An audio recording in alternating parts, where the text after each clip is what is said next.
What's up, y'all? This is Jeffery at pfunk1.com, coming to you live on Memorex. Default location, default route on the P-Funk travel day. Well, I wouldn't call it travel. We got to take it to Ventura tonight to see George Clinton and the P-Funk All-Stars after having seen them in Oakland and Santa Cruz in the last 3 days or 4 days, 2-3 days. I can't remember, it's kind of a blur. Even though I'm out on disability and I'm not working, following that band, it ain't easy. Traveling, following that band ain't easy. And I think about them going from place to place and playing. I'm happy that they don't have to drive. You know, they don't have to drive. They can just be on a bus, get as comfortable and get some rest. Because that drive, and then getting to a place, doing this, doing that, then going to the show. Maybe I'm old, I don't know. But anyhow, Oakland.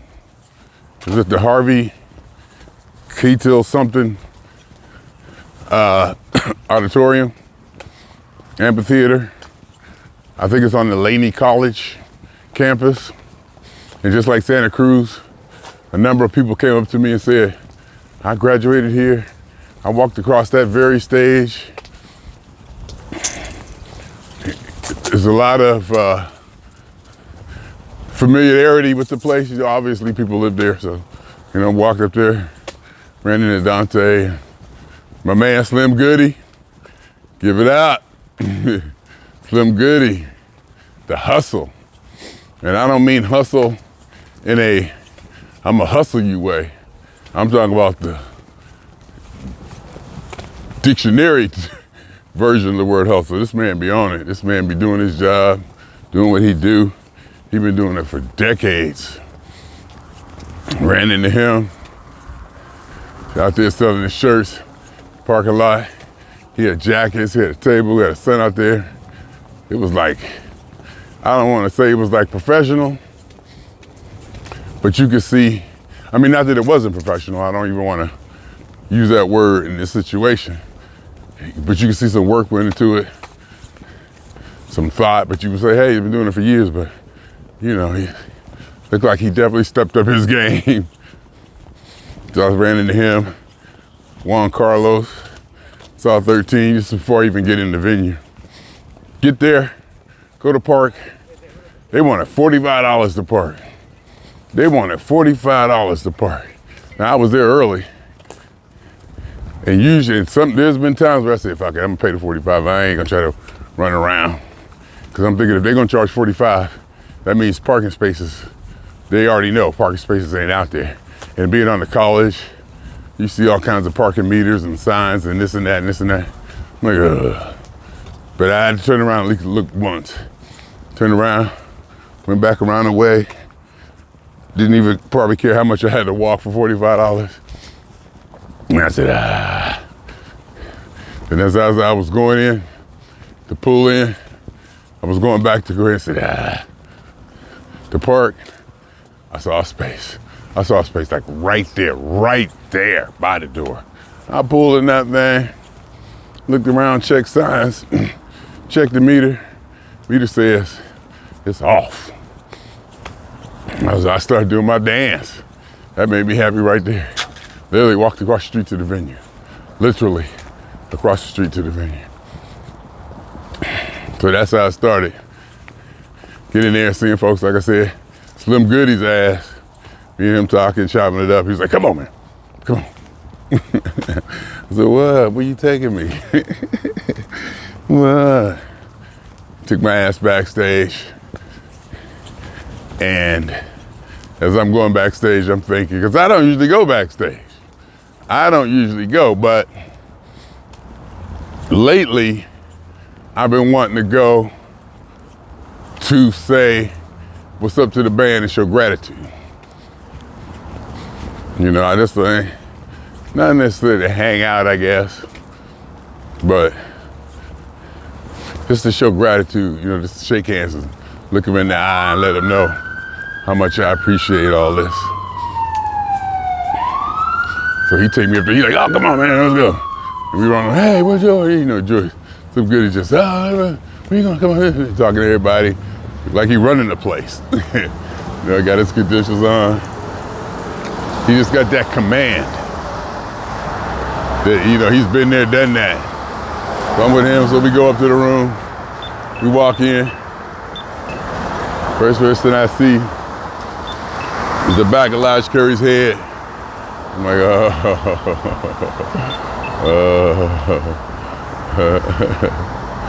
And Mr. Payne was in there. There was a few Benzel. Gina Hall was in there. I hadn't seen her in a while. Shouted out Round Cat. Mr. Spearman. Ms. Hall. It was good to see Benzel, Mr. Cowan.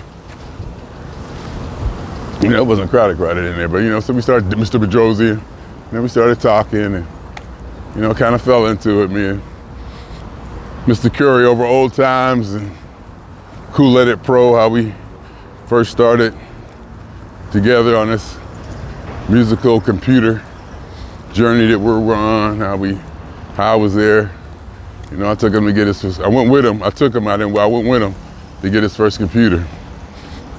And in the car, I'm like, so yeah, man, you can make a record in your living room now.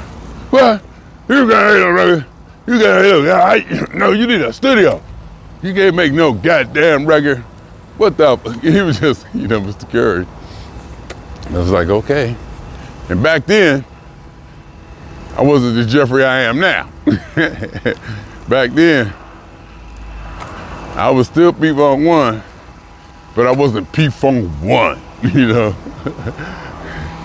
I was like, okay, you know, sure, okay, you're right. No, I didn't say you're right, but I'm like, okay. Just let it go, because he was driving. And he seemed to be getting upset. So I just let it go. Then we went on, I reminded him of that. And he reminded me that years ago, one time I told him, I said, pretty soon, you're gonna be able to do everything on your phone. Because them P-Funk cats, them older cats, they older, you know. They come from a different generation. They come from a generation where you wasn't allowed to film or take pictures during the shows. So if an artist had a show or someplace, there's been times when the artist has contacted me and told me not to post stuff. I'm like, what the hell? I'm like, what? Just imagine the artist contacting you and say, don't post that. That's how limited the photography was allowed and recording was allowed in these places. So they come from that era, and they come from an era where the fans couldn't basically talk directly to them. I think that's a big deal. I don't know, it could just be me.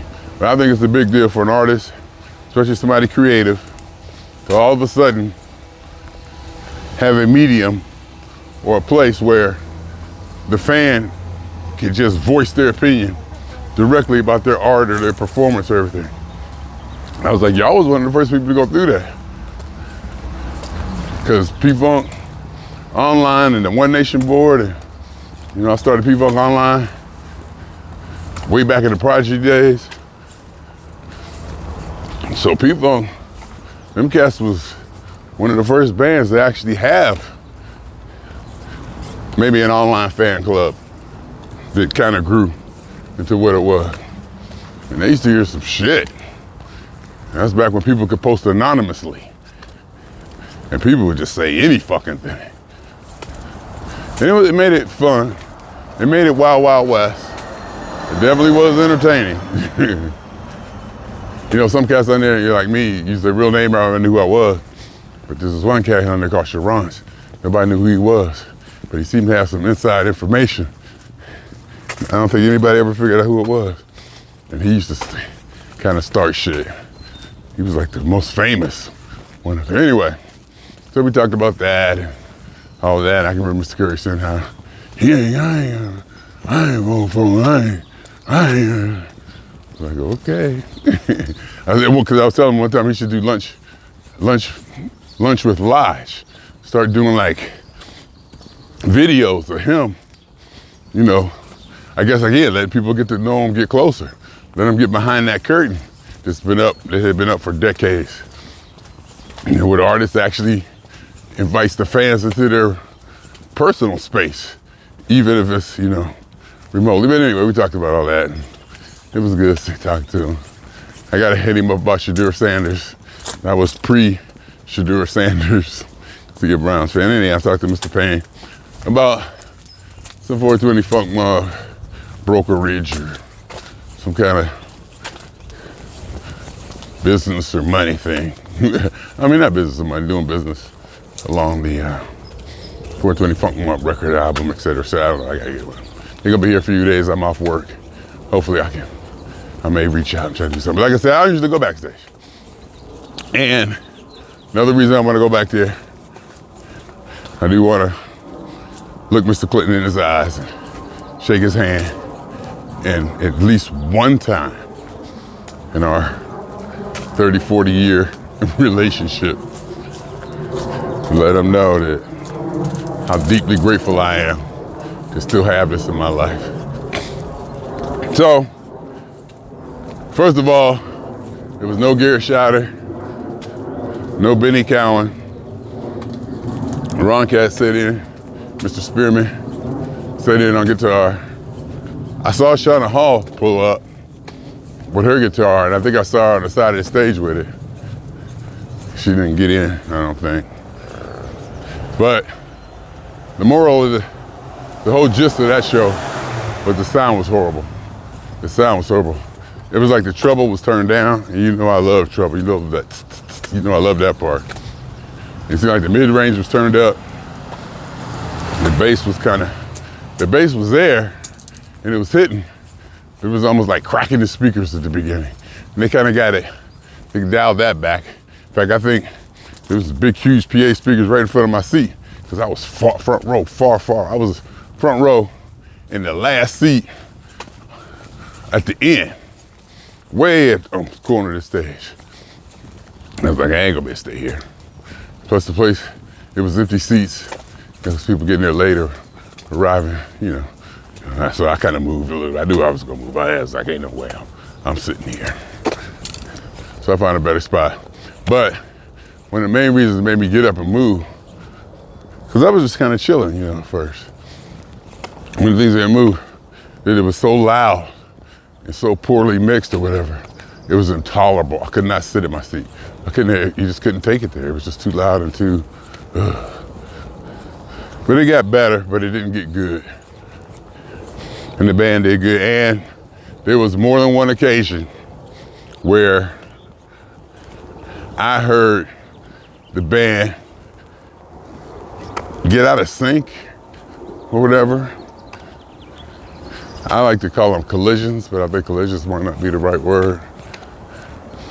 There was more than once, and I wasn't even critical of it. I was like, yeah, sounds probably terrible up there too. Because it was bad. It was really bad. You could hear, not that they got out of sync, that you could hear a missed beat every now and then, or the timing wasn't, you know, as sharp as I'm used to hearing it after 200 plus times of seeing them. You know, to the regular person, they probably might not even notice.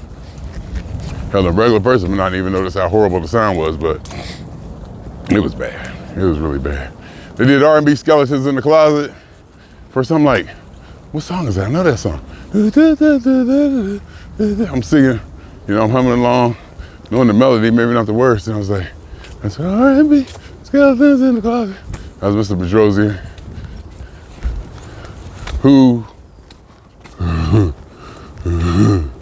whose voice, in fact, Mr. Schauder too, both of them. I saw Mr. Schauder showed up at Santa Cruz.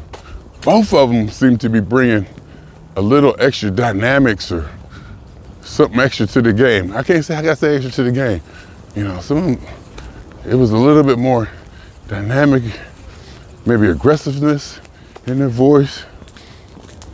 more ad lib or whatever. Mr. Petrosian really sounded, I was gonna say less white, but I said years ago, decades even,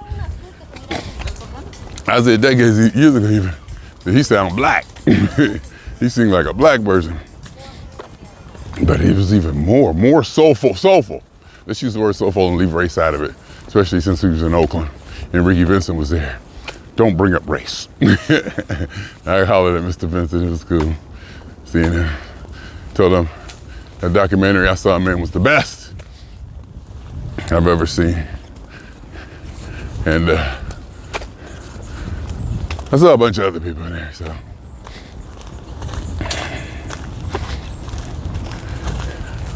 I was thinking when I was backstage too, Tanisha came in there and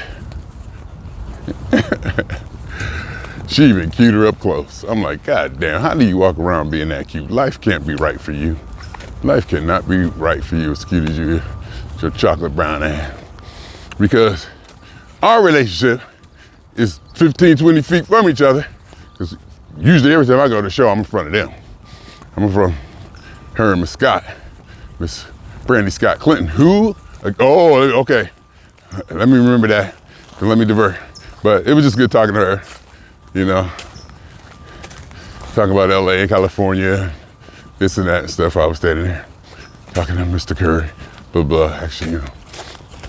And I don't know how the mics were or what the situation with the mics was, but in Oakland, I can actually hear Miss Scott loud and clear over the top of everything. And it was very, very, very refreshing and stimulating. It got me excited. In fact, she sang Tanisha's part with her. You know, I think when Tanisha came out to do her part, you know, and God bless her cute ass, couldn't hear where she said. Couldn't hear it. All you hear is the background track. and the vocal's really low. But she sang it with her, and you can actually hear a live human being sing that part dynamically, put a little, you know, whatever part that was in the song, one of those Poe Powers or Get Lows or something. And it was very refreshing, it was good. And throughout the show, you could hear every now and then say stuff. Actually hear her ad-libs. Seemed like she'd be talking all the damn time. Seemed like she always commenting. I think it's, need to put a mic on her and just let her, put a live mic on her and just let her keep saying the stuff she be saying, because she just be saying stuff. Also, Trey Lou. I was hearing Trey Lou say some stuff and do some stuff and say some lyrics back there that I hadn't heard before. I was like, who said that? I was like, it had to be Trey Lou. Had to be Mr. Lewis. Anybody else, I don't think can go that deep. So it was good. And then my mama told me, and it seemed like he kind of may have lost some of his luster, because I remember seeing it in New Orleans one time, and it was hitting. It was the best song of the night. They was getting that. My mama told me. So it was good. And the next night in Santa Cruz, oh my God, Santa Cruz. I'm ready to go to Santa Cruz. Mr. Hampton played Maggot Brain in Oakland with that gritty ass, flat sounding sound system. And it sounded like one of them old Funkadelic records that I'm so not into. But it made it a really funkadelic-y gritty. And I think Mr. Spearman solo with him. They did like that double solo thing. I'm not sure if I heard Mr. Spearman though, but I'm looking to see if he's plucking or if he's playing. It looked like he was playing. And then again, they did it again in Santa Cruz. He was definitely soloing, because I heard him this time, you know, with Mr. Hampton, and I'll just leave it at that. I heard it this time. I'm like, okay. But I'll say this though about Mr. Spearman. Mr. Spearman was doing some stuff that was very good. He was doing some plucks and some rhythms. It was very like dun, dun, dun, dun, dun, dun, dun, dun, dun. He was playing that, and the way he was playing it, it was nice. It got my focus. I was focused on it. There was a couple other songs where he was playing the riffs or whatever the plucks, whatever, and it was really good. It was really good. I was like, whoa, okay, because he got a style, kind of a different style of funk, and kind of like slapback, where Mr. Jar Harris has a different flavor or spin on the funk. Mr. Spearman has a different kind of thing on it too. It's a signature style or something you could say, the way they put it on it. So he was doing it, the stuff that he, from his point of view, from his style, on top of that, and it was really cool. It was cool. A lot of that was good. Kevin Oliver was there, of course. Sounded good. I love his tone. I love his freaking tone. If that's the word. When they solo on P-Funk. Got a long ass P-Funk song. I guess that's when they take a break. So for Mr. Curry, he got to play that bass line, which he does immaculately, almost perfectly. Every time I got to say almost, because there's really no such thing as perfect. But I said before, I say it again. If he was to mess up, or nope, was to be missed or late or whatever, my body would let me know. I ain't gotta be paying attention. There's a couple times at the Oakland show, I looked at, what the hell was that? Where the beat was just a little bit, the drums and the bass or something just got off a little bit, or the guitar or something. And I'm like, whoa. It was like 3 or 4 times. And I can't remember that happening, maybe even once in like the last year. That's how good the band's been playing, or how good a mood I've been in. But the sound system in Santa Cruz was good. As soon as I got there, quote unquote late. I don't know, the doors may have opened at 6 o'clock, hell, I don't know. But I did take my time and I was fucking around, just being too lazy. But today I'm mature, I'm getting my ass there early. Cause I got out of the habit of getting there 2 hours before the show. 2 hours before the show was just like 2 hours at the gate before my flight takeoff. That's how I used to do it. And certainly I just got comfortable, you kind of, P-Funk one, I'm just, you learn the game, then you gotta monitor it to make sure it don't change on you. So I'm getting there early today. If I sit in the car, do whatever. But I got there and the opening band was playing, didn't even know there was opening band. And I think it was just a little after 7. Doors were supposed to open at 7. And they had, it's general admission, but there's a premium general admission. And I had a premium general admission. It's like the Novo. They have a pit. You gotta have a pit. You gotta buy pit tickets, and then you can buy the other general admission ticket. And just like at the Novo, one time, go all the way down there to get in the pit, you gotta get your wristband. Oh, had to go all the way back and get the wristband. They don't tell you. They don't tell you. I said, well, y'all could have put a sign up. I went back, and then I saw all the premium seats, them folks was there early. Let me say something about Santa Cruz. I vowed I wasn't gonna go to another show in Santa Cruz. I vowed, just because of the culture, the hippies, the way they dance, just that whole demeanor and all that. And so it's been a few years since I've been there. And believe me, it is a very, very, very special place. That is a very, very, very, very, very special place. I have never seen such a high percentage of people up and dancing, and I'm not gonna put air quotes around dancing, but I'm gonna mention that I'm not putting air quotes up around dancing during the show than I've seen in a long time, maybe ever.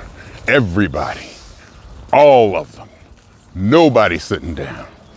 Everybody up and moving to the music. Notice I didn't use the word dancing. Everybody up, move to the music, energetic, so open, just dancing and excited and just happy or energized to be there. You could just see it. You know, talking to people. And I go to, even when I went to get my, get into the premium section, I was like, dude, I got a premium ticket, do I gotta get it? He said, yeah, you got it. He said, would you do that for me, please? Would you go back? I was like, yeah. By the time he said, would you do that? He asked me, would I go back and get it? I just turned around. I was like, that's just how it was. I get there, as soon as I pull in, I park in a parking lot that I probably wasn't supposed to, but it was close, and you know, I was late, I didn't care. Give me a ticket, just don't tell me. But the car was okay. And I saw a guy coming up and said, hey, is it cool to park here? He was like, I don't know, I just parked. You know, and he saw my license plate. He was like, oh, people, what, that's so cool. He kept going on and talking. You know, he wasn't talking with the expediency that we need to get up in there. And it was still kind of early, and we had to walk a little bit. But you could tell he was just in the moment. He told me, I said, oh, I gotta get a picture license plate. And Jersey's an older guy too. We walking up there, he gives me a joint. He said, hey, you want some weed? He said, gave me a nicely rolled joint too. Like, oh, thank you. Oh. That's just the kind of culture it is. And you look at, I talked to one lady who was sitting behind me. And, you know, she agreed that the culture is very special. And we went over it and talked about a few things about how the vibe is just so thick and so real. And she used the word sensitive. And if I'd have thought about it, I might have used the word sensitive too. But I didn't. I didn't think of it in that way. But basically, it's probably they are sensitive. Sensitive, not just to attack or just to everything. Just aware and sensitive. You look around and the kind of, you know, older people, younger people, all mixed, but you see the culture is consistent in the way they dress, the lack of makeup. There's no glam, no glamorous, you know, anything, just about everything just nicely plain. You know, this cute little plain girls jumping around. Some of them had on, you know, their little party cool hats, funky hippie kind of hats and shirts, and drinking their wine, and just everybody. I look back on the crowd from one end to the other in the back, in the front. 98% of the people was up and dancing. It's like they get, all right, I'm going. It's my job to bring enthusiasm. It's like it's an unspoken thing that if you go to a show, you got to bring energy and help everybody. And that sounds like Santa Cruz. Everybody, to be up for everybody, make everybody else happy, and just to be happy. Don't go there just sitting down. It was that many. It was just so many. I look back, and they were just so into it. And I'd be remiss to say, because one of the reasons I didn't want to go there anymore was because of the dancing. In Oakland, there was some of that kind of dancing. It looked more spastic. Saw one person that looked like a wounded animal. You know, that kind of motions and energy, or, you know, whatever. It looked like a wounded animal. And I guess it was dancing. It wasn't so much of that in Santa Cruz, but there was one time I moved, when I was from my seat, I got down to the front towards the end, to the Atomic Dog, and there was this plate on the ground. And I was standing on it, and the guy next to me was standing on it. His rhythm was so bad and so off that I had to step off of that plate because it was throwing me off. It was You know, I just looked and smiled and laughed. And I looked to the girl next to me and she doing her thing. You know, just so much enthusiasm, just giving it up. And you can't put that down, and I don't. And I'm not really even putting the quote unquote dancing down. I'm just acknowledging, because I told the lady, I'm me, you guys are you. You know, you can have it, you know, in a good way. You know, you do your thing. I just, you know, it's just not me. So I just remove myself and wish you guys the best, and I really do. But this dude was doing his dancing, the way he was moving, you could feel it on the plate. I had to step off. It was just so unrhythmic, then I just looked back and smiled. And one thing I wanted to say was, it's kind of amazing to me that a venue full of people, not only may nobody be on beat, there's always some few people in rhythm, but off beat. It's kind of amazing. And it's probably a thing, the fact that none of them are on the same beat. You can have 15, you could have like what, 5, 6, 9,000 people in there, and you look back and none of them are on the same beat or same rhythm. It's just mind-boggling. It's just simply mind-boggling. That in itself is something. Now, if you go to a show with black people, I really don't want to bring race into this, but only way to explain it, everybody is on beat in a rhythm. You won't see, what black people do is they stay on beat and in rhythm, but you don't dance on the same groove that somebody else is on. In fact, when I see somebody else dancing on a groove, I don't want to step on their groove. I guess maybe that's what they mean when they said that. I find, you know, a groove or rhythm that complements all the different ones I see, because I don't want to be doing, you know, on the same beat or groove as somebody I'm dancing with. No. In fact, a friend of mine was like, you know, we was dancing one time, and I was like, don't dance like me. Don't do what I'm doing. Do your thing, stay on your groove. She was like, yeah. White people, not to bring race into this again, but white people have a tendency to dance, to do the same moves and steps, whatever, that their partner is doing, or whoever's around them is doing. No. You stay on your groove and let me play off of it. We play off each other's rhythms, but not on the same one. Oh my God. Anyhow, show was good. Sound was much better. Michael Hampton's solo on Knee Deep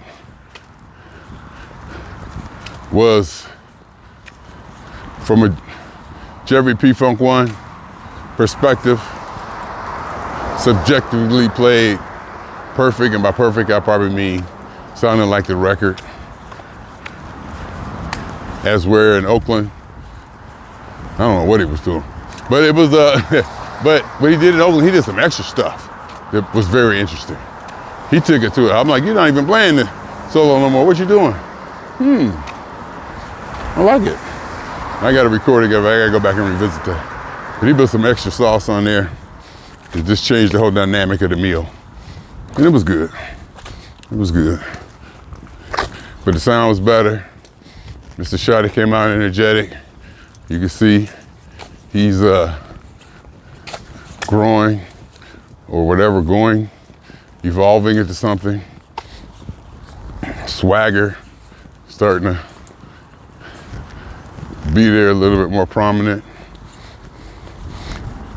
And it was always Mr. Thomas and Mr. Boyer, Mr. Greg Thomas and Mr. Greg Boyer, always stellar. Again, some of these people are always stellar day in and day out that I forget to mention them. Especially Mr. Thomas.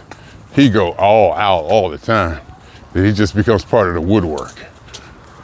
And it's hard to, well, you know, since he don't stand out.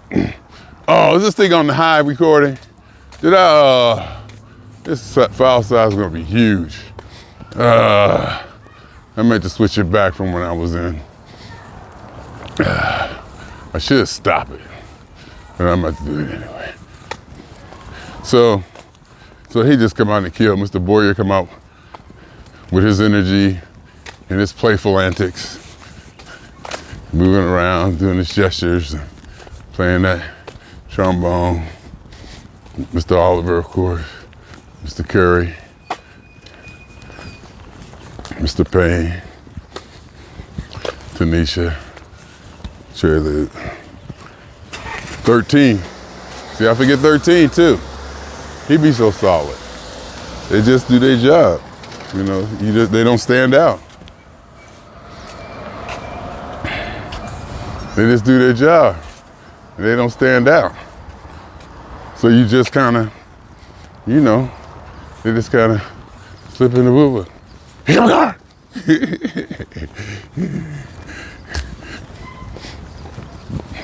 She was scared. I don't blame her. I'd be scared too. Sure. So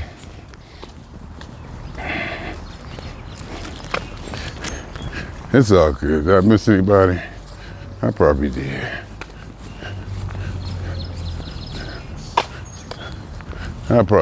But that means you did good. If I forget you, if I don't mention you, that means you didn't mess up. In my mind, subjectively speaking, Jeffery Scott Mitchell. They played Aqua Boogie in Oakland. I don't think they played Aqua Boogie in Santa Cruz. Santa Cruz was kind of cool places where I wish I had more time to stay there.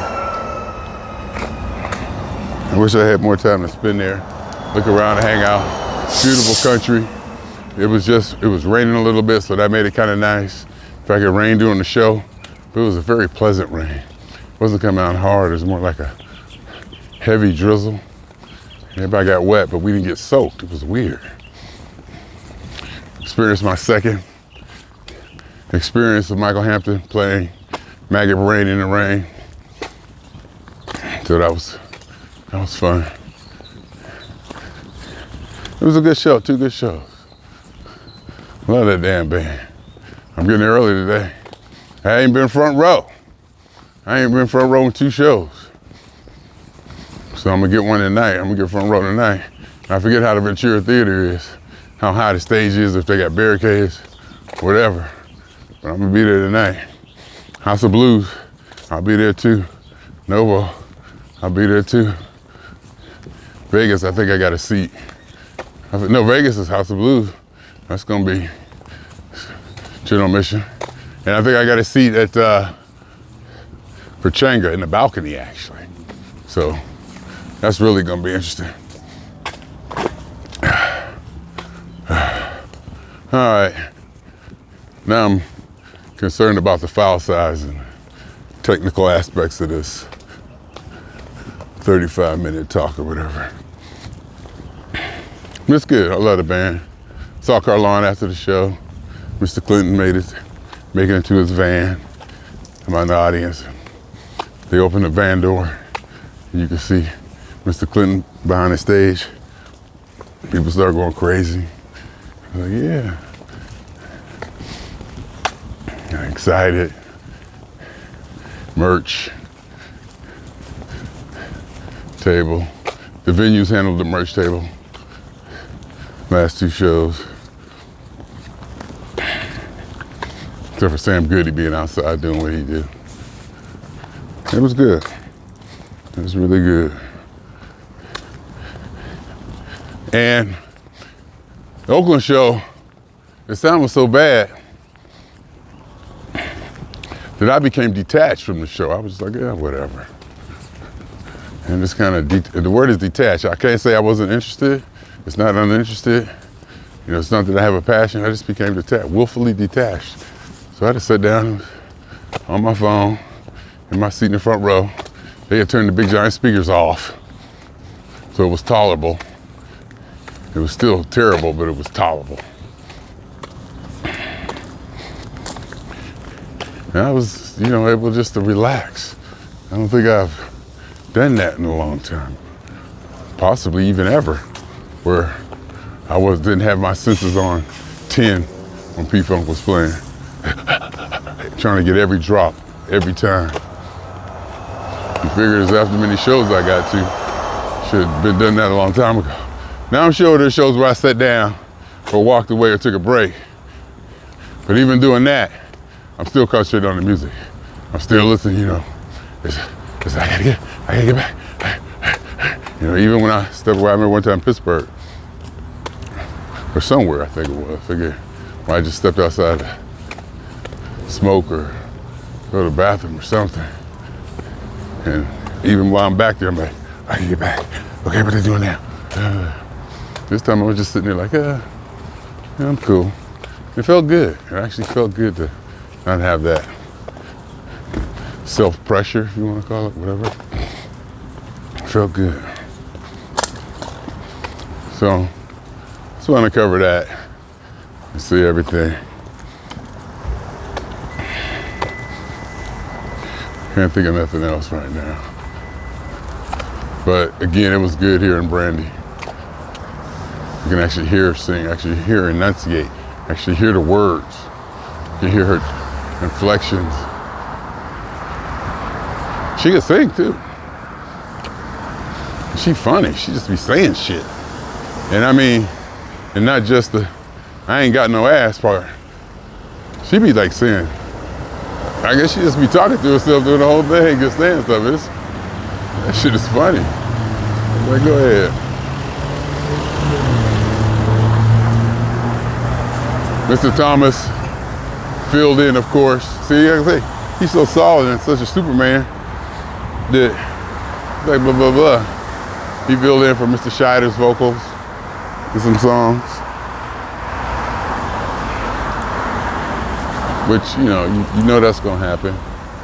That's what he do. It was good. Sound much, much, much, much better in Santa Cruz. Much better. It was so much better, it made you realize how bad the sound was in Oakland. That's how better it was. It made you first think, oh my God, the sound was horrible. That's how good it was. So it was good. It was good. Hey, dude. So tonight we'll go to Ventura Music Hall. Not quite an urban metropolitan. So it'll be another, I don't want to say another show, because not to bring race into this, but most of the shows are predominantly white people. It should be a little less countryfied. That should be nothing could be more hippified than Santa Cruz. So, and the audience means something to me. The audience, what they doing, their rhythm, how they get down, how they go, hey, how their little ad libs you can hear. People over there, how they clap. That's what, I get into. Like, if I'm watching, I bet you this thing is messing up. I bet you, I'm doing all this. I bet you, because I'm gonna stop it. Because a couple times, I'm, doing the show, I turn around and watch the crowd. To me, the show is the crowd. So I like to, while I'm dancing and grooving, I like to see other people dancing and grooving. And hopefully, they grooving on the same, they grooving in beat, or at an aesthetically pleasing motion. And I mean literally, not moving like a wounded animal would. Like if a deer gets hit, how it kind of like jerks around or whatever. But I digress. It's all good. You know me, I gotta be critical. That's what I do. I gotta be critical and I gotta point things out. That's what I do. And I know that there's certain people in certain situations that it's better for me just to not be involved. Because I'm not going to hold my tongue or watch what I say or for too long. Definitely, I won't do that for too long. I mean, I'll try. It's not that I won't, but I'm not comfortable doing that. So I ain't gonna be around all that much if I gotta do that. So I just remove myself. You do you, I do me. Yeah, I loves it. I really do. Anyhow, glad I got this done, because when you're traveling and doing all this stuff, even though I'm not working, it's still a lot. A lot goes so fast. I haven't posted pictures, I haven't posted video. Now, slapback. Did I even talk about slapback yet? Oh my God. Slapback Thursday. In fact, I've been going out the whole time. And my weight is down. Not down. It's up, but it's not as up as it should be, the way I've been doing things. Seems like it should be a lot higher. Last night, getting up, getting cookies and stuff, and doing this, doing that. It's not as bad as I thought it should be, considering how I went at it. Anyhow, I think it was 203.8 this morning, which is incredible. Like I said, considering all the candy and Doritos, and food, sandwiches and stuff that I ate out on the road, if you can call it that. If you can say I was out on the road. Guess I was. Anyway, swing on y'all 2 times. For me, for the phone. And for every elementary particle that has ever existed in any atom, in this, or in any universe that ever was, is, or will be. The totality of it all, theory of universe, an hypothesis of all as one. My name is Jeffery.